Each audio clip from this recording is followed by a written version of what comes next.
will study the democratic politics, class 9th NCERT chapter 1. What is democracy? Why democracy is important?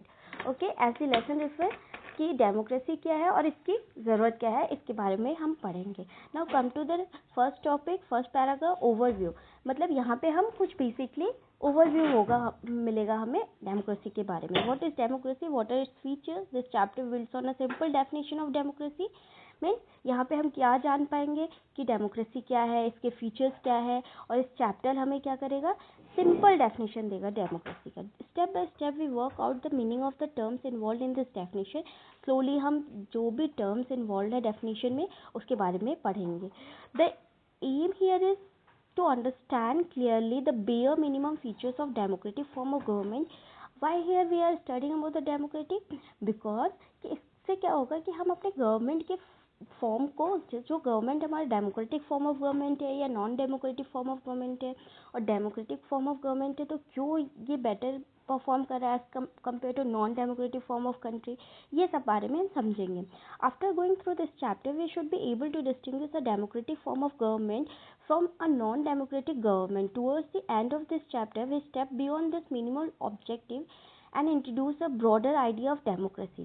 Okay, means we will also able to distinguish that what is the difference between non-democratic form of government and democratic form of government, and at the end of chapter हमें इसके बारे में broader idea होगा. Democracy is the most prevalent form of government in the world today and it is expanding to more countries. Okay, not only in India, democratic form of government is spreading towards all the country. But why is it so? ऐसा क्यों है? What makes it better than other forms of government? ऐसा क्या है कि जो इसे other form of government के बारे में से अच्छा बताता है? तो हम यही तो पढ़ेंगे. This is the second big question that we take up in this chapter. ये सबसे बड़ा दूसरा क्वेश्चन. पहला क्वेश्चन तो ये था कि व्हाट इज डेमोक्रेटिक, और सबसे दूसरा बड़ा क्वेश्चन क्या है कि ऐसा क्या है जो इसे non democratic form of government से बेटर बनाता है. Now come to the second topic 1.1. What is the democracy. You have already read about the different forms of government on the basis of your understanding of democracy so far. Mentioning a few examples, write down some common features of democratic governments and non-democratic governments. What it's saying कि in class 8th of NCERT book we have already studied about the democracy. Little bit we have an idea about the democracy. So उसके base पे हम democratic government and non-democratic governments को differentiate करेंगे with some features and examples. Okay, so here is some students round questions are going. This way you can read. We will go to the next topic. A simple definition. Let us get back to our discussion on the similarities and differences among the governments that are called the democracy. What it's saying, the democracy definition. We have already some discussion similarities and differences among the government that is called the democracy. One simple factor common to all democracy is the government is chosen by the people.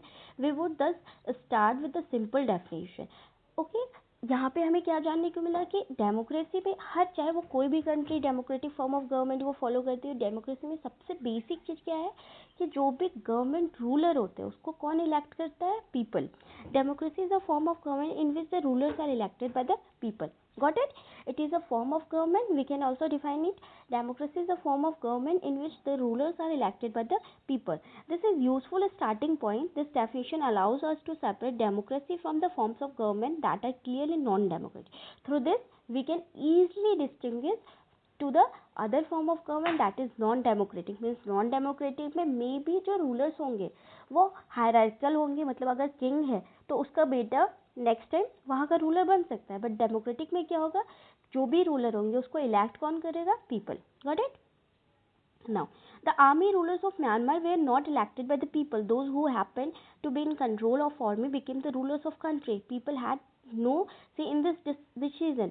What is saying कि जो army ruler है Myanmar के, they are also the ruler of government. Okay, but they have been not elected by the people. लेकिन उनको जो चलाता है वो elect किए गए हैं people के द्वारा. People had no say in this discussion. People को इससे कोई problem नहीं हुई है. ठीक है. Dictators like Pinochet child are not elected by the people.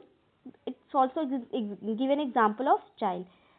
This also applies to monarchy It also applies to monarchies. As I told you, what is a monarchy? Monarchy is a kind of like democratic is a form of government, monarchy is also a form of government where hierarchical rule follow. As I told you कि अगर कोई king है तो king का बेटा next time king बन सकता है, या उसकी बेटी बन सकती है, या उसका कोई भी relative. The kings of Saudi Arabia rule not because the people have chosen them to do so, but because they happen to be born into the royal family. What it say? It say कि जो Saudi Arabia के जो ruler हैं वो इसलिए वहाँ के head of government इसलिए नहीं बने क्योंकि वो उन्हें लोगों ने चूज किया, क्योंकि वो रॉयल फैमिली से बिलोंग है, मीन उनके जो दादा परदादा थे वो भी ऑलरेडी इस form of government. Features. So features of a democracy. We have started with the simple definition that democracy is a form of government in which the rulers are elected by the people. This raises many question. Okay, हमने पहले class में देखा था already कि जो democracy है उसका definition क्या होता है कि डेमोक्रेसी एक फॉर्म ऑफ गवर्नमेंट है जिसमें जो रूलर्स होते हैं वो किसके द्वारा इलेक्टेड किए जाते हैं? पीपल के द्वारा. तो लेकिन इससे तो हमें ये भी पता चल सकता है ना कि बहुत सारी चीज़ें निकल के आती है, तो हम वो एक फीचर्स के फॉर्म में पढ़ेंगे. Who are the rulers in this definition? Which official must be elected for any government to be called a democracy? Which decision may be taken by non-elected official in a democracy? What it's saying, the first point, who are the rulers in the definition?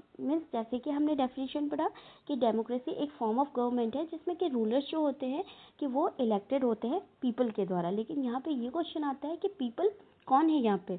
Which official must be elected for any government to be called a democracy? चाहे जो कि officially किसी भी government को elect करते हैं उसे democracy कहते हैं. विच डिसीजन में be taken by non elected official in a democracy? क्या डिसीजन जो होता है वो नॉन इलेक्टेड मेंबर के द्वारा भी लिया जा सकता है? What kind of election constitute a democratic election? ऐसा कौन सा काइंड ऑफ इलेक्शन होता है मतलब कि जो कि डेमोक्रेटिक इलेक्शन के अंदर आता है? What condition must be fulfilled for an election to be considered democratic? ऐसा क्या होना चाहिए इलेक्शन में जो कि डेमोक्रेटिक इलेक्शन के अंदर आना चाहिए? कुछ ऐसा टर्म्स एंड कंडीशन भी है क्या कि जो डेमोक्रेटिक इलेक्शन के अंदर आता है? Okay. Who are the people who can elect the rulers और get elected as a rulers? Means यहाँ पे हमने डेफिनेशन पढ़ा कि form of government in which rulers are elected by the people. तो वो कौन से लोग हैं जो कि रूलर्स को इलेक्ट करते हैं? क्या वो पीपल भी कभी रूलर्स बन सकते हैं? ये सारे क्या है? क्वेश्चंस है. So this include every citizen on equal basis. Can a democracy deny some citizens this right? क्या ऐसा भी है कि कुछ सेक्शन ऑफ सोसाइटी या कुछ सेक्शन ऑफ पीपल जो है वो क्या कर सकते हैं? वोट कर सकते हैं, लाइक रूलर को इलेक्ट कर सकते हैं, लेकिन कुछ सेक्शन ऑफ पीपल नहीं कर सकते. क्या ये ऐसा है?